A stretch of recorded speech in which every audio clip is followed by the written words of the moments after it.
Excellencies, esteemed colleagues, distinguished delegates, and honored guests, it is my privilege to extend a warm welcome to all respected participants gathered today at the United Nations for a discourse on sustainable financing for women and girls. Investing in the empowerment of women and girls yields manifold benefits, not only for them, but for entire communities, amplifying the prospects for sustainable development. Today's dialogue underscores the critical nexus between sustainable financing and gender equality, highlighting the imperative for collaborative action across sectors to ensure no one is left behind. We are honored to have esteemed representatives from various nations and organizations joining us, and we eagerly anticipate the insights that will emerge from our distinguished panelists. Together, let us explore avenues for leveraging finance as a catalyst for gender equality and sustainable development. Thank you for gracing us with your esteemed presence, everyone. Please let me welcome our honored host and moderator of today's discussion, Her Excellency, Mrs. Sally Kader. Ambassador Kader is the president and founder of the International Federation for Peace and Sustainable Development and serves as the Federation's permanent representative to the United Nations. With a focus on promoting international peace, security, and justice, she is renowned for her advocacy in human rights, women's empowerment, and youth leadership. Ambassador Kader is a respected public speaker, serving for 22 years and having addressed audiences at the United Nations headquarters and across 5 continents, the US, Europe, China, and the Middle East. Your Excellency, Mrs. Kader, you have the floor. Thank you, Michael. I am delighted to have you all here, and thank you all for being here in this CSW 68 conference. We have this, as most of you know, I was participating in it for the past 22 years. So every year we have women from many countries around the world who come in with their grievances and they look forward to their issues and what they can do and how they can help the women in their country. And at the end of the day, we usually have a conclusion at what they have done and what we all have talked about between the governments and the countries and the non-government. So it's, it's been attended very, very well. We didn't have that for the past COVID years, and we did it virtually, and now people are here and delighted to see each other because we built friendship between all of us women, and we have all the same goal. We have accomplished a lot during all of these years as women. We have established better pay and better positions and so on, but we still have a lot that we have not finished with yet.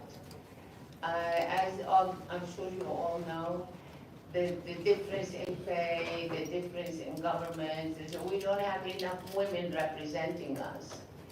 So today I'm delighted to see with us who would be our keynote speaker, and she would be telling us about the city that we are all in, and don't know enough about the politics of it and the budgeting and how we build the girls and women from the ground up to make them as leaders.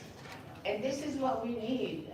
Talk is okay, but you gotta build that in when they are young and make them aware that we do have rights, like the men do. We need the men, of course, but we need their support as well. So I am gonna leave now and let all of them speak, and it's a delightful time for me to do this. Every year, as I said, 22 years, I have been doing this and doing several events during this conference. So now it's an honor and privilege to introduce to you my friend, Ambassador Jane, and she will be talking. She is from, do you want to introduce her, please? So thank you all. I hope you enjoy it. If you have any comment, we have Lily here. She can take your comment, and we'll call you or get back to you, and we'll keep you up to date on what it is we are doing as International Federation for Peace and Sustainable Development. Thank you.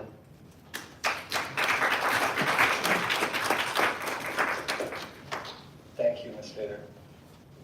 I'd like to introduce Her Excellency Ambassador Mrs. Jane Watera, the Permanent Representative of the Solomon Islands to the United Nations. You have the floor.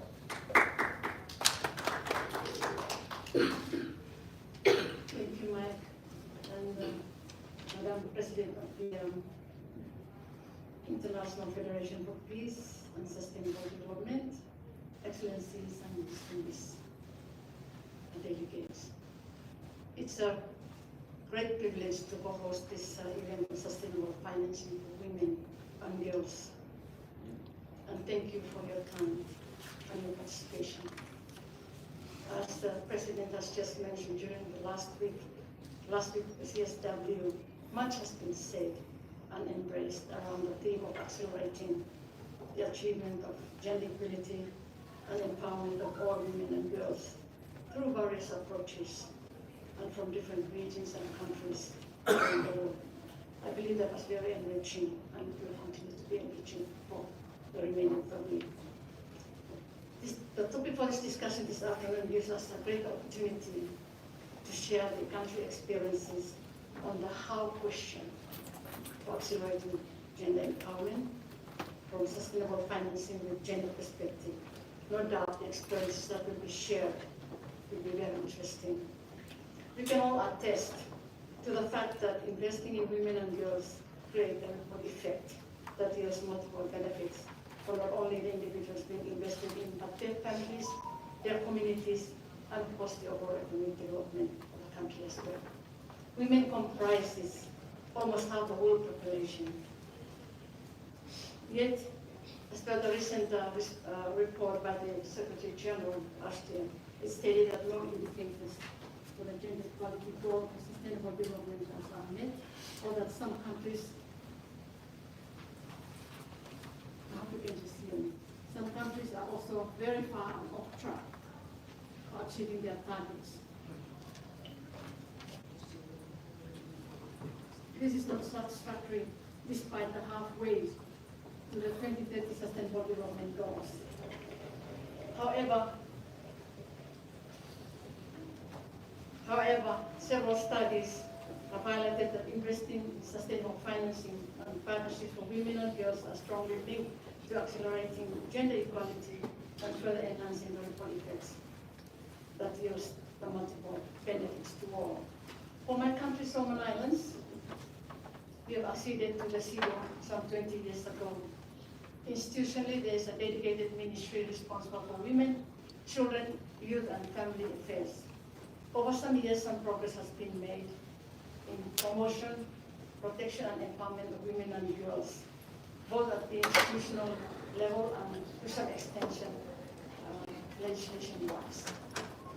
But resourcing from the annual national budget is always disproportional, making implementation more challenging. Therefore, gender mainstreaming is the way forward to break silos and take advantage of cross-sectoral synergies to accelerate progress. Women make up the majority of informal sector market, and whose contribution to the country's GDP are either not recognized or not documented.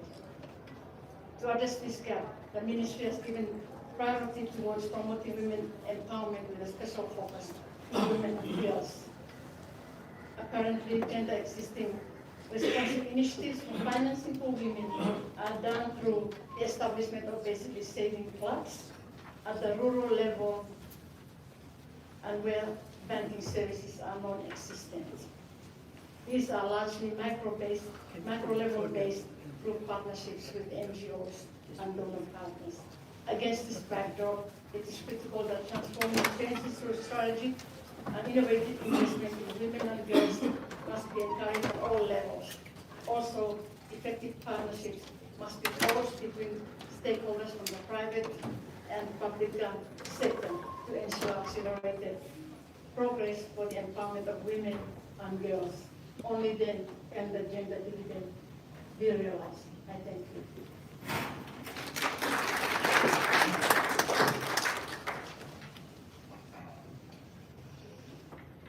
I'd like to welcome the next speaker, His Excellency Ambassador Mr. Peter Mohan Maithri Pieris from Sri Lanka. You have the floor.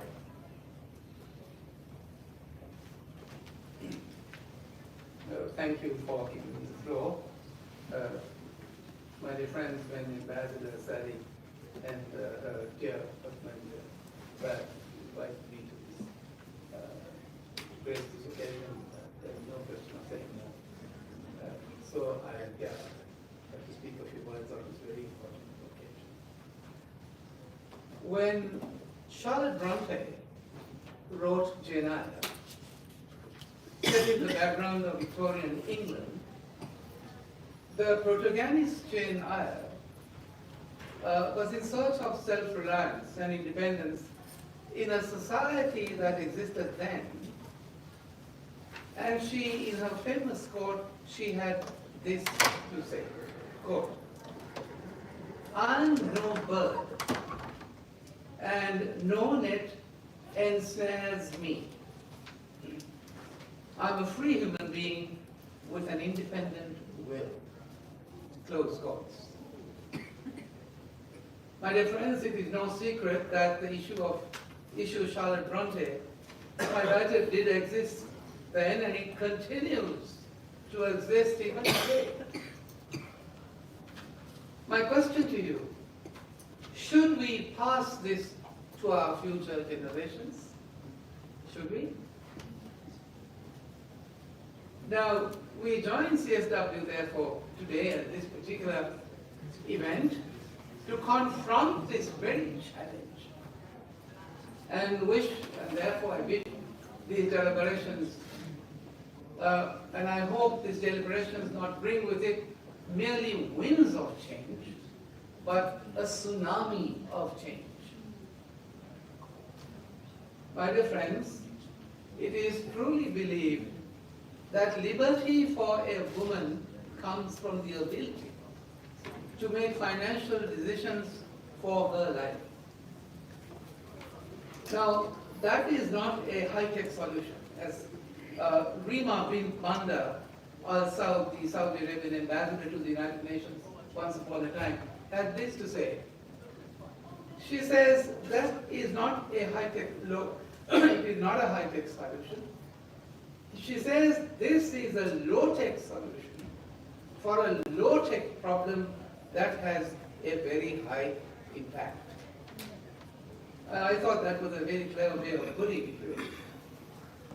So it has been also said that economic equity is enormous. It's an enormous empowerment of women. Having jobs that provide income means that women can be more an effective force, a more equal force in the political process. Now, women with income take themselves, it is said, take themselves more seriously, and they are taken more seriously, it is said. So today, the development community has been trying to promote financial inclusion, that is to connect almost 2 billion people who live completely outside the formal financial system, to bank accounts and services like credit and insurance, completely out of it. Now the problem is, it's been too expensive to do it at any kind of scale. Of course, until recently when mobile telephony has exponentially grown, through which medium it is easier and cheaper today to reach the disadvantaged with financial services. So the number of people with bank accounts today has seen a rapid growth, and we are starting to see the impact. My dear friends, in a conversation between Rohini Pandey of Yale University and Melinda Gates, very recently, it has been observed that women who received wages in their own accounts earned more and saved more. They said that the interesting thing was that they not only worked more in the government's workforce program, they also worked more in the private sector. They said that after their intervention with these ladies, when they asked the question to tell them of their occupation, the response was, and they were more likely to say, describe themselves as workers instead of housewives. That suggests a story of empowerment, doesn't it? Having and using a bank account changed the sense of self or her ability to express her sense of self. Now, my dear friends, however, all this said and done, financial independence have had unique implications, I say, for women and girls due to the historical and systemic gender inequalities. Let me refer to some of them. One is economic empowerment. Now, economic empowerment, I say, is important because it allows them to have control over their own financial resources, make independent decisions, and pursue economic opportunities. Secondly, let's look at the closing of the gender pay gap. Financial independence is closely tied to closing the gender pay gap. Then we have financial independence, which encourages women and girls to engage in entrepreneurship and business ownership. And we know that women-owned businesses have the potential to contribute significantly to economic growth. Access to financial services, investment in education and skills, balancing work and caregiving responsibilities. Now, interestingly, in this particular area, financial independence in particular is particularly significant for the reason that women and girls who often showed disproportionate caregiving responsibilities find that they are possibly paid less for perhaps the same jobs. Protection from gender-based violence. So there is a plethora of opportunity so that we can actually bring the gap to a close. So we believe in ensuring women's financial literacy is vital in promoting the financial independence and thereby overcoming gender-specific differences in financial independence. Now, one academic very pithily cited the example of working mothers confronting the euphemistic maternal wall, if I was to use that word, which places women at a disadvantage where they earn less than their male counterparts. Now, in some cases, she says, that it has been found when it comes to compensation, working mothers are paid what is described as a motherhood penalty. The academic describes it as a motherhood penalty, while men enjoy the fatherhood bonus. Now that might be a very strong way of putting it, but that's what she said, and I don't think she's far from the truth. So it has been observed that women are frequently overlooked for challenging assignments or promotion prospects because employers assume that they lack the time or the desire because of caregiving responsibilities. My dear friends, I can probably, we don't have enough time to be talking about so long. So there we are. We have in a rhetorical question that I have to leave you with, as I can probably put it to you this way: it is said that a woman's best protection is a little money of her own. Now, in more recent times, we had again the same rhetoric being kind of expressed by again people like Claire Lucy, the American author and US ambassador, who tells us that a little money left of her own is something that a woman can treasure.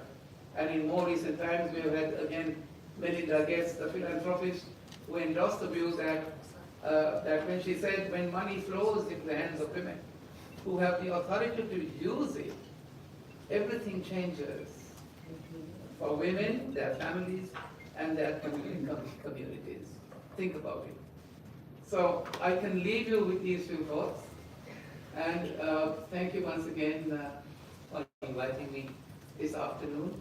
I'm sure CFW will come. This might be the turning point for us. And I think it's time and it's urgent that we did something serious to address this whole gap that has been looming large over us for years. And I wish these deliberations great success, and CSW on the whole a resounding success. And I hope that we meet next year. We will have a lot of good things to say and be able to say that we have taken a step further than in this year. Thank you.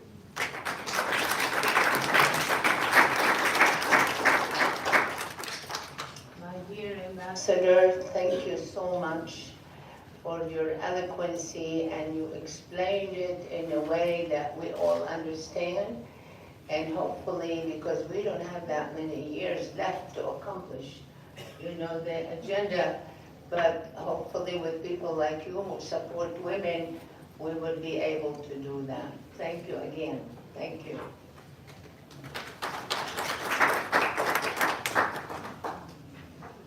Our next representative is not here. Unfortunately, her mother fell ill and it was an emergency. She had to leave. So Ms. Kader will read the remarks for Her Excellency Ambassador Ms. Keisha McGuire, UN General Assembly President and Special Envoy and Special Advisor on Gender Equality and Women Empowerment.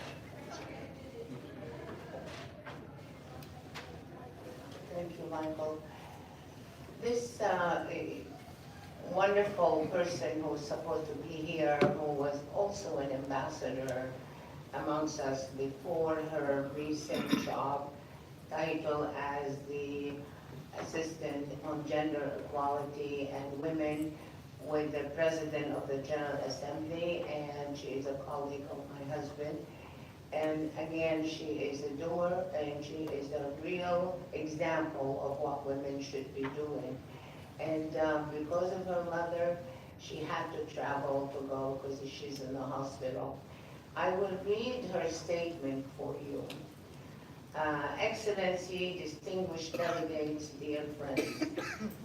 First and foremost, I thank the International Federation for Peace and Sustainable Development for the kind invitation to join this important conversation on sustainable financing for women and girls, which regrettably I am unable to attend. When women are empowered and dividends are shared by the entire society, women equal participation in all spheres of society will have ripple effects across international community and will help us achieve the Sustainable Development Goal. There's growing evidence that a country's economic growth rises with the greater participation of women in the labor force. Yet it is disheartening that women and girls worldwide continue to face all forms of discrimination. Women and men are at an even playing field in many aspects.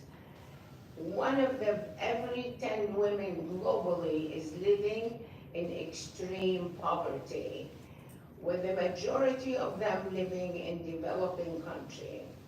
Women are paid far less than men, while bearing most of the responsibilities of unpaid care and domestic work. The solution is very clear. We must invest in women. We must close the finances gap of an additional $360 billion per year to achieve gender equality and women's empowerment across key global goals by 2030. We don't have that much time left. We must rethink policy and double down on programming that benefit those most vulnerable. Governments must allocate funds for essential services such as education, healthcare, as well as economic empowerment, such as supporting women-led businesses. We must also advance gender-responsive budgeting within countries, as well as the much-needed reform, international finances agriculture. We must get everyone on board, across government, across society, across communities, civil society, youth, men and boys, to be able to achieve this essential task ahead of us and to ensure that the resources reach those most in need, which are adequate and sustainable. I thank you and wish you all the success. Thank you.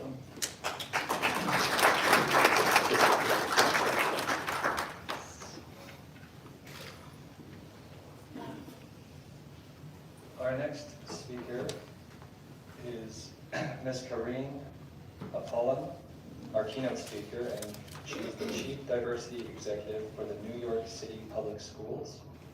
You have the floor. Thank you. Good afternoon, everybody. And thank you to President Sally Kader for having me in the International Federation for Peace and Sustainable Development. And thank you to all my panel members and the information that they shared with you. It is a privilege and an honor to be here, but now I want to talk about the tax brackets of it all right here in New York City. Again, my name is Karine Apollon. I am the first ever Chief Diversity Officer for New York City Public Schools. That in itself raises questions about why am I the first. New York City is 53% women and 47% men, so we are a majority of women in the city, and the same in the New York City Public Schools. In addition to that, New York City Public Schools is the most diverse in race and ethnicity. We speak over 100 languages here in New York City, over anywhere else, and we have the largest number of students in one system, which is over 1 million students we are serving. These are all important numbers because it tells you about the diversity of what we are doing and how we are approaching it. But yet, the spend in New York City is not nearly, based on the dollars we spend, not nearly enough of it goes to women-owned and minority-owned businesses. So I bring greetings from Chancellor Banks, who could not be here because he's at a budget hearing right now, and Mayor Eric Adams. And I must lift up these gentlemen because they're doing an incredible job trying to create a level playing field for women. Mayor Adams has the most diverse cabinet ever in this city, with a majority of women leading the efforts. Why is that so important? Again, if the city is 53% women, and many of the marginalized communities are led by women, it's important that we focus on what is required to support these communities and these women. I'll start with some budget numbers. New York City's budget is $1.9 billion annually. Of that, $39 billion is New York City Public Schools, the largest agency spend across the entire city. And for those dollars, we're spending 10 to $12 billion on other than personnel expense. We have 140 employees serving over 1 million students. When you look at that budget of 10 to $12 billion, less than 6% of it was going to businesses of women that we can identify. Less than 3% was going to diverse businesses of diversity of color and of women. And so the major focus for my position, in addition to many others, is identifying and prioritizing minority and women business enterprises, because again, it is about the economics. And my panel member said for women to keep a little money. I would disagree with that. I believe the women should keep as much of it as they can, because they are the ones that are providing for children and caring for families and uplifting buildings and uplifting communities. So I tend to disagree a little bit on that. And this begins for me from my birth at home. I was the only girl with 4 brothers and grew up in a single home with my mother. And so my experience was never one that I feel that I could be a shrinking flower, if anybody could believe that. I had to compete every day of my life in my household, and I cherish and honor my brothers. Because of them, I am who I am today, and have been able to excel and exceed any expectation that have been put upon me as a woman, because I never saw myself as just a girl, except for where my mother was even stricter with me and had a higher expectation for me. And I competed every day with my brothers in my household, every day with the young boys in my community, because in my neighborhood, I was the only girl because I wanted to play football and hockey and soccer. And I thrived at all of them because I knew anything a boy could do, I could do better. I took advantage of that opportunity as a young woman growing up in Boston, Massachusetts, as a young woman of color, no less. And my mother had plans for all of us. We all went to universities, we all went to secondary education and did very well. But even leaving Boston as a woman of color, going to other communities in the United States was very different. Number 1, I was a girl. Number 2, I was a black woman.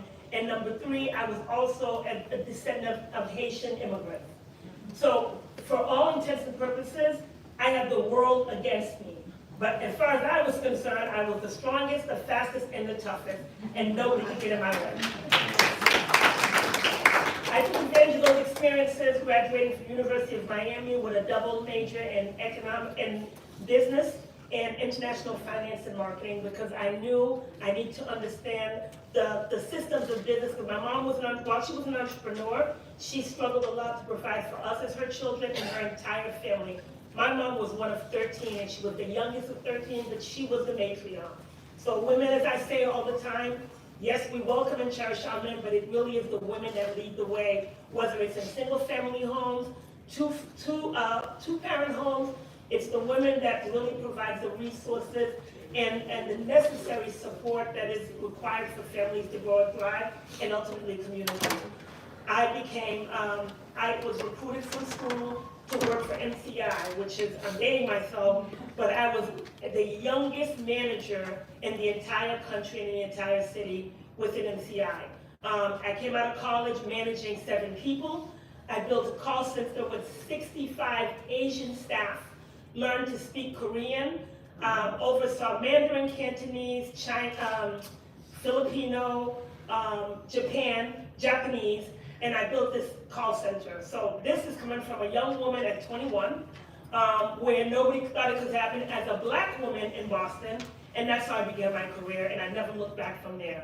After spending time in MCI building a great system and building lots of revenue and opportunity, because I focused on those marginalized communities and diverse people that are also spending lots of dollars. When we talk about the American dollar, much of it is being spent by women and single head of household communities that are led by women. So if you are doing a business and not worried about what the women think and how you're targeting women, you're making a mistake.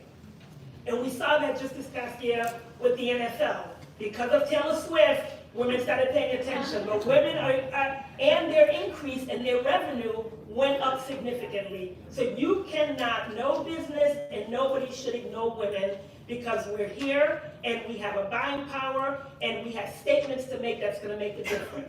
I then moved over to Scholastic Education. I spent 20 years as a publishing executive, and for several years I was the only woman of color working as with a profit and loss business that grew exponentially every single year.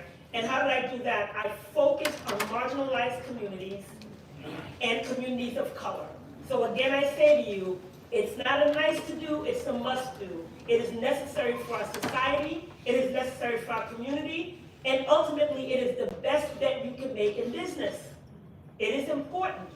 So I spent the time doing that for 20 years, put over almost 1 billion books in communities of color, uplifting young girls, creating mentorship opportunities, leading the way and mentoring many of the young administrative assistant staff to director and vice presidents and senior leaders within Scholastic.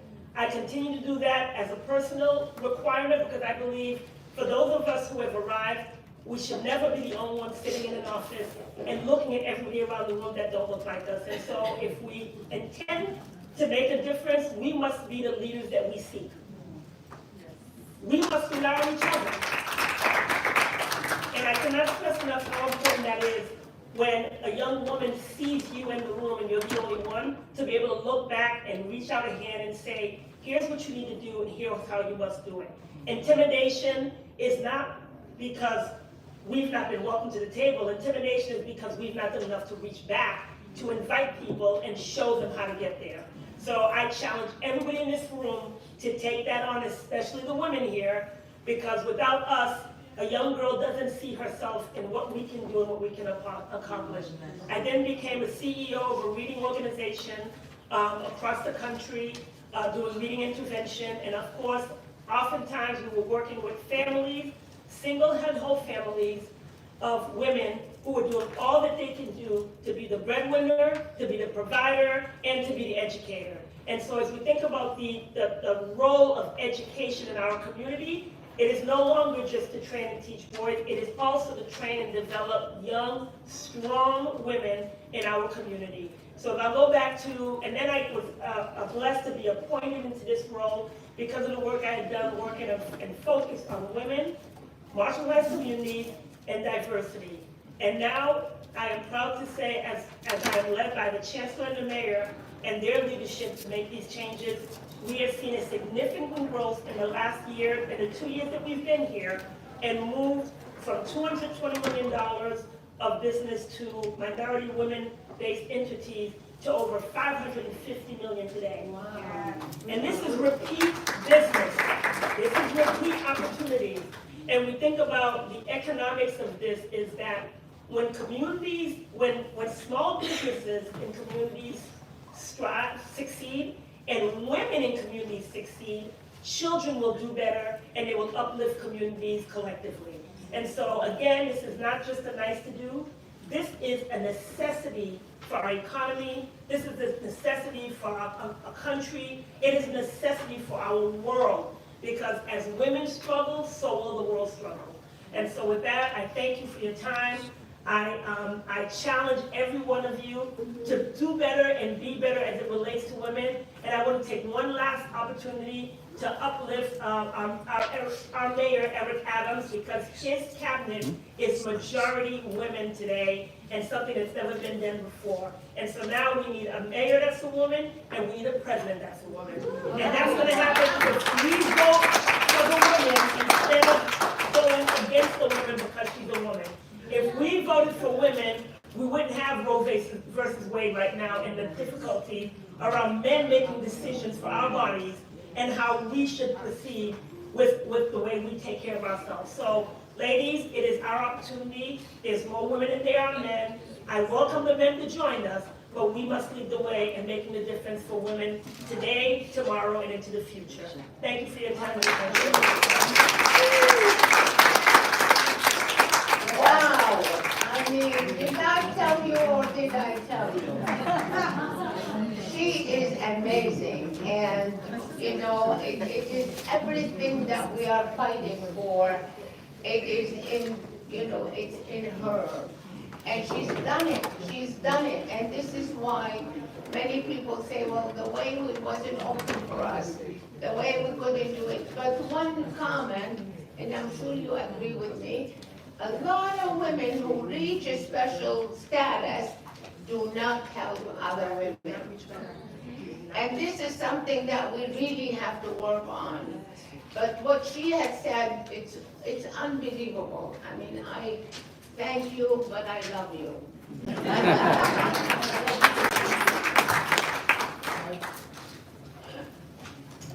Okay, thank you. We're going to open up a dialogue part now of the session. So, Ms. Kader, I guess if people have questions they'd like to ask, you can moderate the next portion. Yes, but please make your questions a question. Do not say a statement, I beg of you. Okay, and point if you know someone you want them to answer you. let us know which one you are choosing or please start. Raise hands.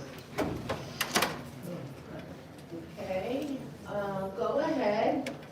Question.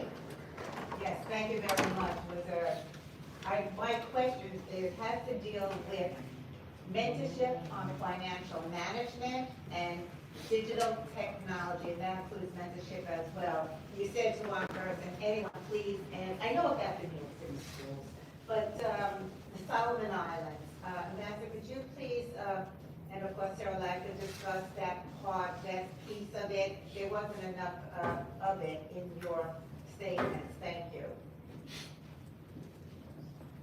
What was the question again? Legend had to deal with mentorship of financial management for the women as well as digital technology.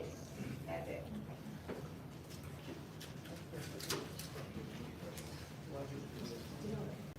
Can I respond to you? Yes, of course. With regard to digital management and the proliferation of digitalization in the economy in Sri Lanka, we have taken it very seriously.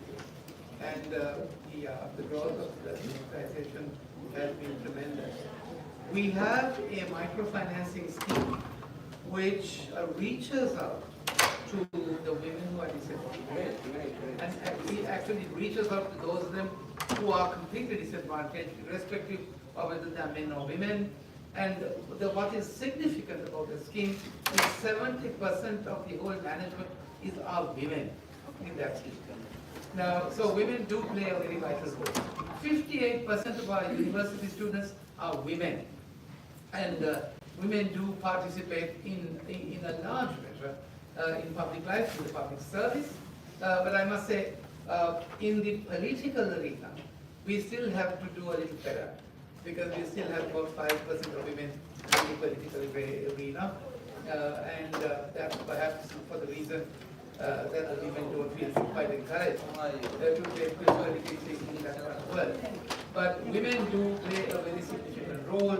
We have women flying, we have women in the medical industry, a majority of women in the law, in the universities. I can tell you in my, as far back as, this is my 48th year at the bar, 48 years ago when I was a law student, I had more than 50% of my class women. So we enjoyed universal adult franchise in 1931, as far back as in 1931, and women have actually played a very significant role in the community. So if that answers your question, Part of it, yes. part of it, I'll be happy. Thank you. Please. Very brief question. Coming from Brazil, a South American country, and Can you come closer to one of the mics? Yes, I'm sorry. That's all right. I apologize. So, Karine, again, thank you for your words. And coming from a South American country, coming from Brazil, being a woman of color in my country, in spite of my phenotype, what would you suggest and recommend to the women from the South Hemisphere to pursue, considering where we are today and the historical, social, cultural backgrounds that creates this scenario? Thank you. Thank you. I must say, Rio is one of my favorite places, and also Mine Salvador de Bahia. Okay. I think really it is incumbent on every woman to understand her power and to not be limited by the barriers, because barriers will come, right? And many of them are institutionalized, right? But if we as women don't come together and create an opportunity to remove the barriers, nobody's going to do it for us.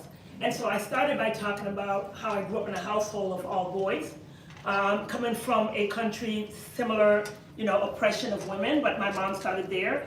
And she led the way by creating opportunities for herself and understanding that she had to be 3 times as good to be considered half as good, and she reinforced that for us.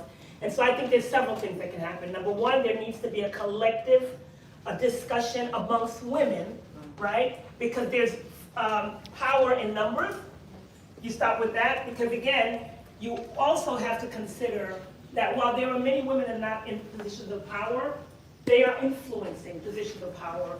They are an economic force to be dealt with. And so when we come together as collective power, we increase our ability to make a difference. And so I can't stress enough the idea of creating community, developing places and spaces where those of us that get ahead look back and support and mentor, and then build our own agendas that can be leveraged across different entities to make that statement and to gain that power. Thank you. Hope that answers your question. Thank you. Yeah, look at.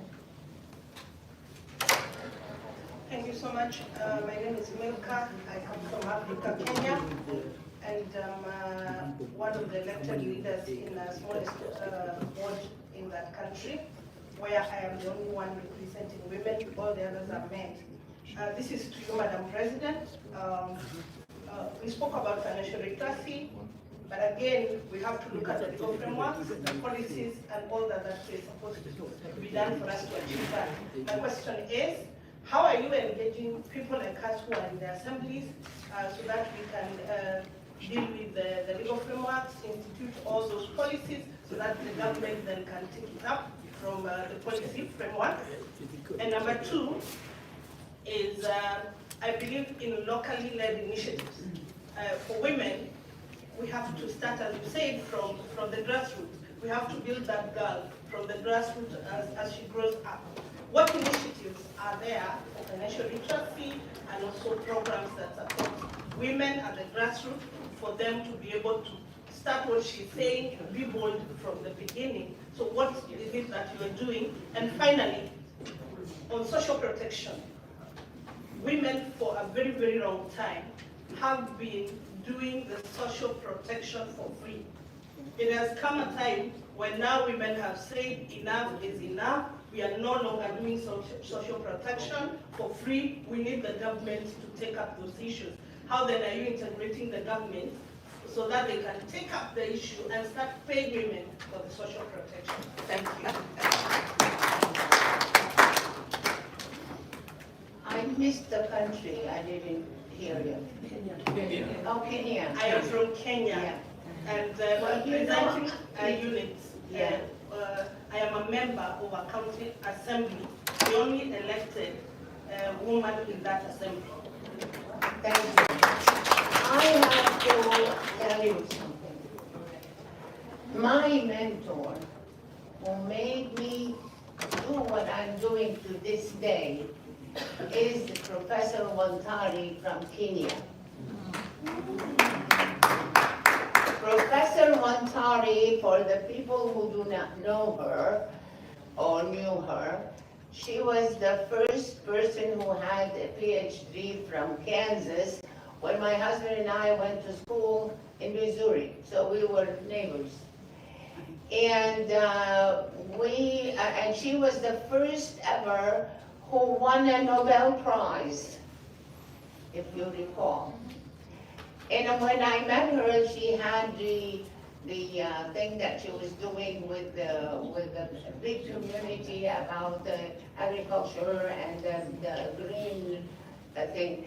And for some odd reason, that woman was so genuine that you could feel her spirit talking to you. And I was kind of debating, it was right after 9/11. And this is when our organization started. And I did the first event at the church center where I brought religious people together to pray for the police and for the firemen and for all the people who were affected by that. Of course, we were all affected, but who, passed their lives and so on. So Kenya has amazing power. Women there are just amazing.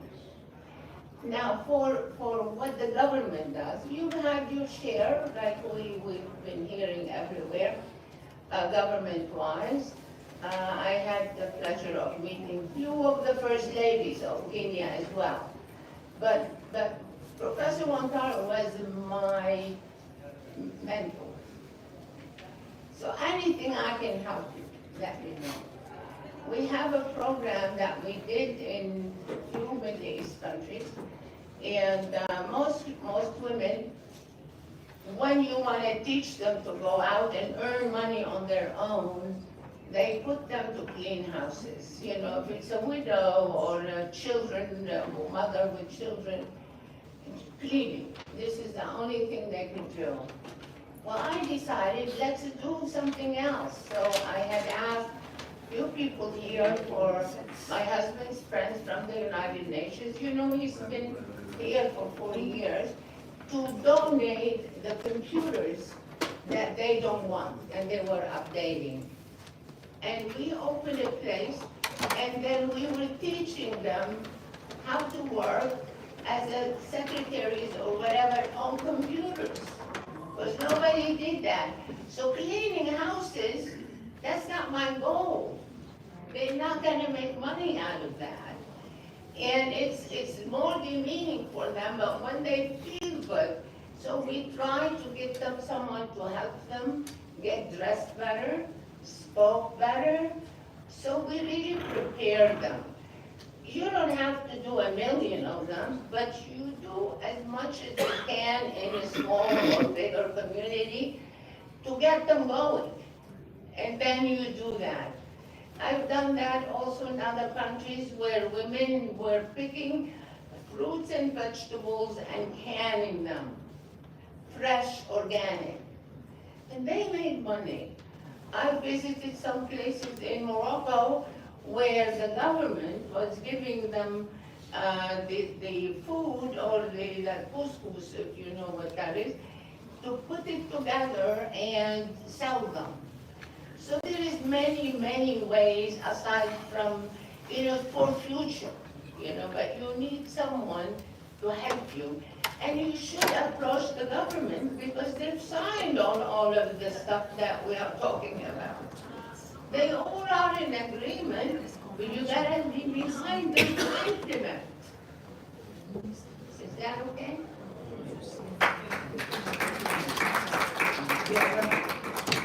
Hello everyone, my name is Javed Bajwa and I'm from Edmonton, Canada. I just landed this morning. I'm an ambassador for UNESCO Center for Peace. So, you know, I just want to quickly share one thing about I'm a business owner. So, we have over 150 salon owners who were young women who were basically just graduated or landed immigrants to Canada, and they didn't have any money, enough money to start their own big businesses. So I ended up creating a line of business for them where they would get access to the products and they become aestheticians. So we started like over 3 years ago, and now every year we add 20 to 30 new salon owners to be able to be financially independent.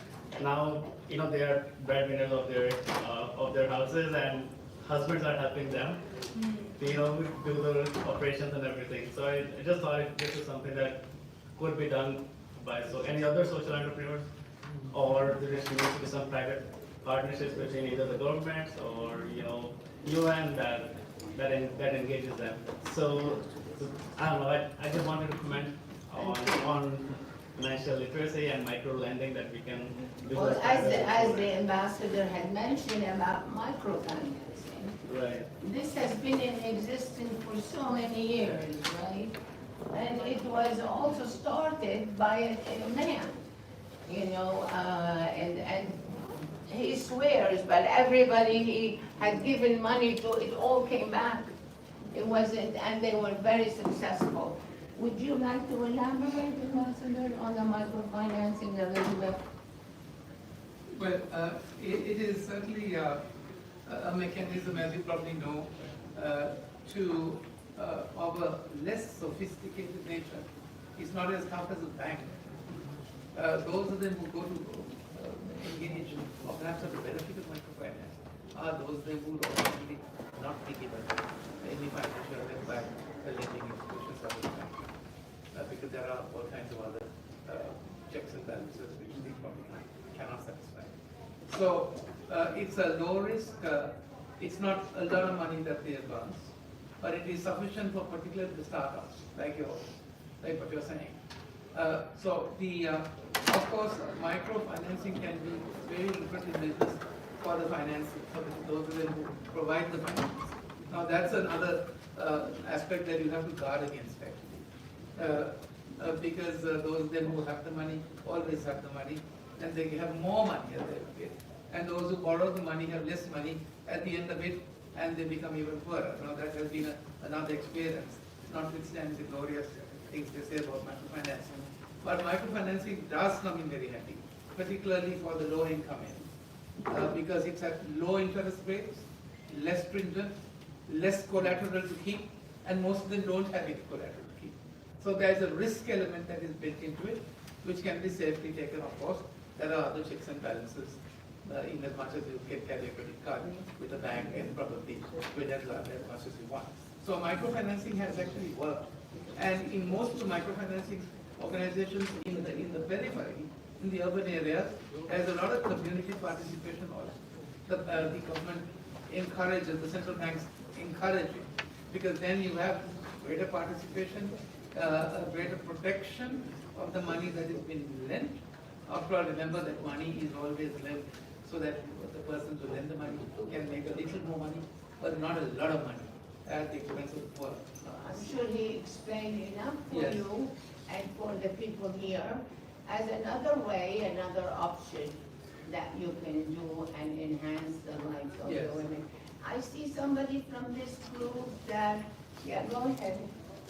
Yes. Hi, I'm Emmanuel McCall, and you discussed a great effort that you made to donate computers to increase digital literacy for women in developing countries, and that was something that you all discussed. But after listening to the speaker from Kenya, I wanted to go back to the topic of the wage gap and the unpaid work that women do in households, because I feel like so I attended an international conference a couple weeks ago, and they discussed the subject of of digital literacy for women in developing countries, and an Afghan representative talked about the resistance, legislative resistance presented by the Taliban. And so I still feel like that approach is not necessarily working from the ground up, because those women are still privileged enough that in a country where there is extreme legislative resistance, for example, from the Taliban, they represent a minority of women who get access to computers. So to address the wage discrimination that women face in households doing unpaid work, what is being done to incentivize either women getting paid for the labor that they do in households, and or incentivizing men to take on some of that labor? Well, I can answer a little bit of that, and if someone wants to join. You chose about Taliban. That is not the norm for women all over the place. I have done a few events, and I did one right here, and brought people from Afghanistan to speak. They have no rights, period. They don't go to school. They don't let them do many things. So regardless, how they're gonna open a business when they can't even go to school? It's a very unique, disturbing situation over there. I know I'm part of women judges, international women judges and national women judges. We used to invite the judges from Afghanistan to come here and be part of us. And then they either, of course, nobody is allowed to do anything there. So we try to bring some of them out. And so that was a real mess, to bring them. And I had some of the judges here, actually in this particular room, to speak about what they have suffered and so on. So it is, I don't have a solution. It's mostly political. I'm sure you know that. And, the U.S. have been there for so many years, opened more schools, more girls went, they have more businesses, and so it's all shut. So, as much as I know, it's something I wish I could help you, because I don't have the answers. Yeah, go ahead. So this is a question for Ms. Apollo. This is a question for Ms. Apollo, but it applies to every single person in this room. So I am Donna Tipuda. I'm a Dayako, I guide and galvanize people, organizations, businesses, industries, and the community of nations to fulfill their higher purpose and legacy for humanity. And so my question is, do you see the opportunity for New York City school students to leading the way for the world in taking action on the UN Sustainable Development Goals, such that they gain the skills that will empower them to be economic forces in the city, in this country, and in the world? And that could be with every student, in every class, in every school, in this city, learns about the United Nations Sustainable Development Goals and takes one action to win the game. And it is out of their creation, it is out of their passion, which goal that they connect to. And this is an opportunity for especially underserved students to become empowered in making connections to countries and caring about countries and engaging with them, and then be able in helping them to take a look at their own communities and see how they can support their communities. So by actually reaching outwards, and it also provides cultural understanding with all these countries that are the riches of the world, and they don't know. But this is also self-generative. You just put the idea into them. It's not that you have to do everything. You put that idea and they will generate it.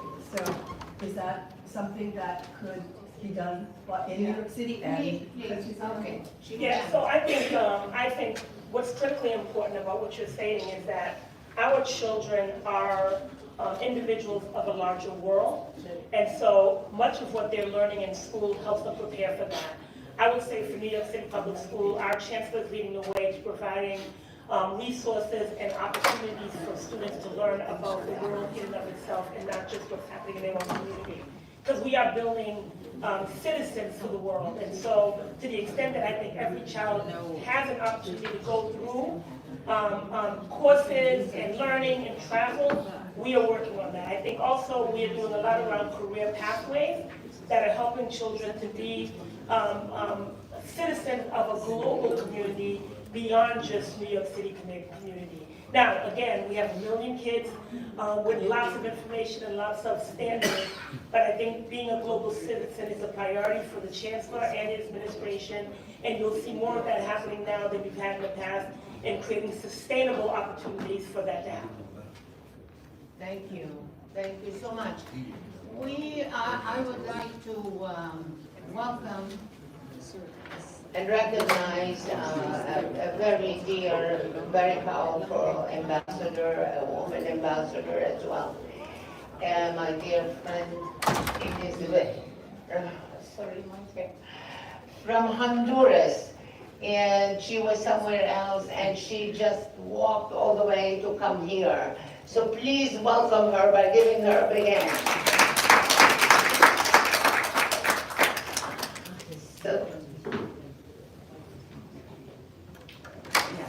So please, Lizzie, you can say a few words. We would really appreciate it.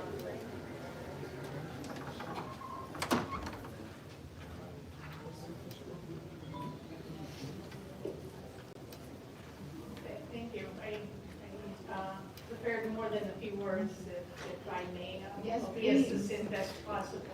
So prosperous societies are created where women grow, learn, and participate in issues they care about, and benefit equally from governance systems, where women have income security, decent work, and economic autonomy, and their leadership and participation contribute to peace, resilience, and a life free from violence. Women's economic opportunities are linked to their ability to access information, use spaces, land, energy, water. Women can create prosperous societies with norms based on equality of rights, individual liberties, freedom, labor, and social protections, and so much more, alongside with men. This contributes to supporting livelihoods, agricultural productivity, food security, private property ownership, trade and commerce, health, education, science, training, technical assistance, financing, and banking and services, and so much more in other areas, and contribute to societies that work for all. Today, we can create new opportunities also, increase women's access to climate finance, access to land rights, and participation in the blue economy.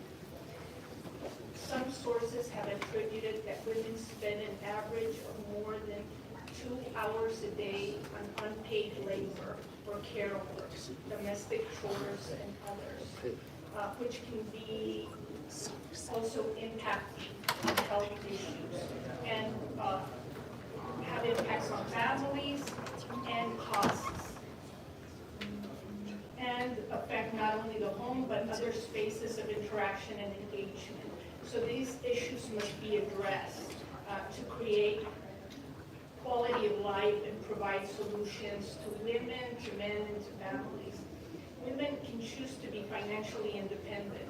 Nevertheless, they contribute and they may support family members, others in their communities, and also structures to achieve workability. The challenge remains how to generate quality of life for all, where people are at the center, where dignity of all human beings is respected, discovered, and acknowledged ongoingly. Financial literacy can be an access to prosperous economies and can make a difference in critical transitions. Asking questions is key to attain the answers that make the difference in the plans and actions undertaken, and resources to be available in holistic approaches that are necessary to allow communities and families to prosper. Women can make a difference in creating ample resources, safeguards in areas that matter, and where all human beings can thrive. Thank you very much.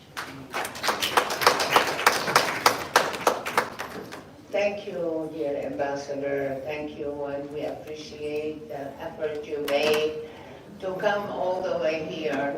Thanks again. I hope you all had enjoyed and learned so much. I know I have learned so much every time I am having an event, and the more I study, the more I meet people, the more I learn.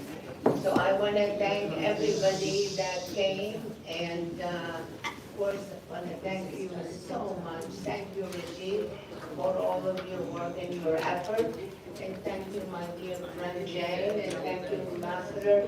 Thank all of you for being here, and officially we will be closing in a second, and I will have Michael say the last few words. Thank you, guys. Thank you. The insights shared today underscore the transformative potential inherent in investing in women and girls, paving the way for enhanced health, education, and economic prosperity. As we depart from this forum, let us carry forward the spirit of collaboration and commitment to gender equality in our respective spheres of influence. The United Nations remains steadfast in its dedication to fostering a world where every woman and girl can thrive. And we look forward to continued collaboration in advancing this noble cause. Thank you again, everyone, for your unwavering commitment, and we eagerly anticipate the positive impact that will emanate from our collective efforts here today. The forum is now closed.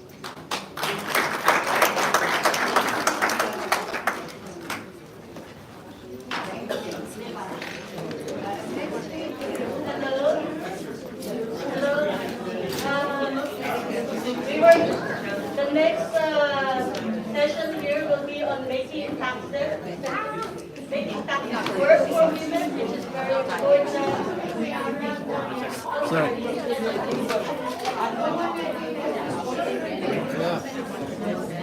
Come on. Wait, David.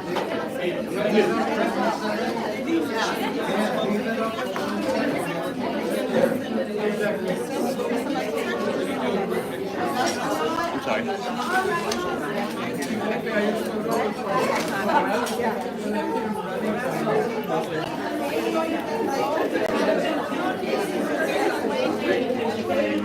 back a little bit. Go back, sit back.